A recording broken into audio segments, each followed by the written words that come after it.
മീൻകറി ഇഷ്ടമല്ലാത്തവർ വളരെ ചുരുക്കമായിരിക്കുമല്ലോ. അപ്പം ഞാൻ ഇന്നിവിടെ എടുത്തേക്കണേ കുറച്ച് കാളാഞ്ചിയാണേ. നമ്മളിവിടെ ഇതിന് സീബാസ് എന്ന് പറയാം.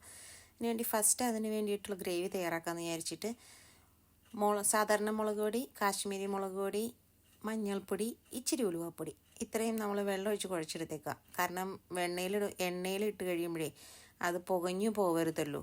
അതിനുവേണ്ടി നല്ലോണം ഒന്ന് പേസ്റ്റാക്കി എടുത്ത് വയ്ക്കാമെന്ന് വിചാരിച്ചിട്ടു. അങ്ങനെ പേസ്റ്റാക്കി നല്ലോണം ഈ പരുവത്തിലെടുക്കണം.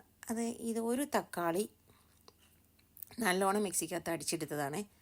അതിൻ്റെ ഇച്ചിരി എണ്ണ ചൂടാകുമ്പോൾ അതിൻ്റെ അകത്തിട്ട് കടുക് പൊട്ടിച്ച് കഴിയുമ്പം അതിൻ്റെ അകത്തോട്ട് ഈ പേസ്റ്റാക്കി വെച്ചേക്കണേ ഈ മിശ്രിതം നമുക്ക് അതിൻ്റെ അകത്തോട്ട് അങ്ങോട്ട് ചേർത്ത് കൊടുത്ത് നല്ലോണം ഒന്ന് ഇളക്കി യോജിപ്പിച്ച് കുറച്ച് നേരം അങ്ങനെ ഇരിക്കണേ. അപ്പോൾ ആ എണ്ണയൊക്കെ ഒന്ന് തെളിഞ്ഞ് വരണേ. ആ സമയമാകുമ്പോഴത്തേനും അത് റെഡിയായി.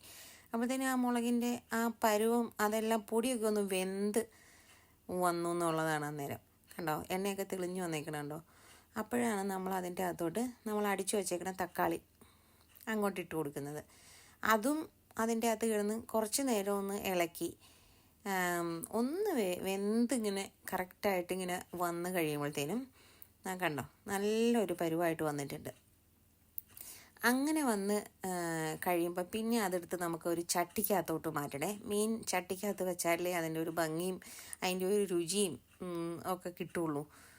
എനിക്കതാണ് ഇഷ്ടം. പിന്നെ ഇപ്പം ഞാൻ ചേർക്കാൻ പോകുന്നത് കുറച്ച് 2 കഷ്ണം ഇഞ്ചി ചതച്ചതും 1 കഷ്ണം വെളുത്തുള്ളി ചതച്ചതും പിന്നെ ആവശ്യത്തിന് പുളിയൊക്കെ അവരവരുടെ പാകത്തിനാട്ടോ ചേർക്കണേ. പിന്നെ ഇച്ചിരി കറിവേപ്പില ഇത്രയും ചേർത്ത് അതൊന്ന് ഇളക്കി പാകത്തിന് ഉപ്പിട്ട് ഇച്ചിരിയും കൂടെ വെള്ളവും കൂടെ ഒഴിച്ചിട്ട് നമുക്കതൊന്ന് ശരിക്ക് തിളപ്പിച്ചെടുക്കണേ.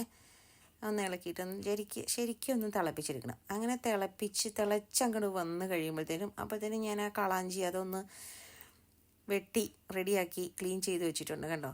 എന്നിട്ട് അതിൻ്റെ അതോട്ട് ആ കഷ്ണങ്ങളെല്ലാം ഒന്ന് ഇട്ട് കൊടുക്കണം. കഷ്ണങ്ങൾ ഇടുമ്പം മേത്തോട്ടൊന്നും തെറിക്കാതെ നോക്കണേ. അങ്ങനെ തെറിക്കാതെ അതൊന്ന് ഇട്ട് ശരിക്ക് പതിയെ ഒന്ന് ഇളക്കി കൊടുക്കണം. ഒത്തിരി ഇട്ട് ഇളക്കരുത് മീൻ. ജസ്റ്റ് ഒന്ന് ഇളക്കിയിട്ട് നമുക്കതൊന്ന് മൂടി വെക്കണം കേട്ടോ. അങ്ങനെ മൂടി അങ്ങനെ ശരിക്ക് തിളച്ച് കഴിയുമ്പോൾ പിന്നെ അതൊന്ന് ചെറു തീയിലിരുന്നൊന്ന് വേവണം. തിളച്ച് കഴിയുമ്പോൾ പതുക്കെ ഒന്നുകൂടെ ഒന്ന് അനക്കി കൊടുക്കാം. ചട്ടി പിടിച്ച് അനക്കിയാലും മതി. കാരണം മീൻ പൊടിഞ്ഞു പോവാതിരിക്കാൻ വേണ്ടിയിട്ടാട്ടോ. എന്നിട്ട് ഒന്നുകൂടെ ഒന്ന് ശരിക്ക് കവർ ചെയ്ത് വെച്ചിട്ട് കണ്ടോ നല്ലോണം തിളച്ച് വെള്ളമൊക്കെ പറ്റി വരുമ്പോൾ ഇച്ചിരി കാന്താരി മുളകും ഇച്ചിരി കൂടെ നല്ല കറിവേപ്പിലയൊക്കെ ഇട്ട് തീ ഓഫ് ചെയ്ത് വെക്കണം. എന്നിട്ട് അങ്ങോട്ട് കവർ ചെയ്ത് കുറച്ച് നേരം വെച്ചിട്ട് തുറന്ന് നോക്കുമ്പോഴത്തേക്കും നമ്മുടെ മീൻകറി ഇവിടെ റെഡി ആയിട്ടുണ്ട്.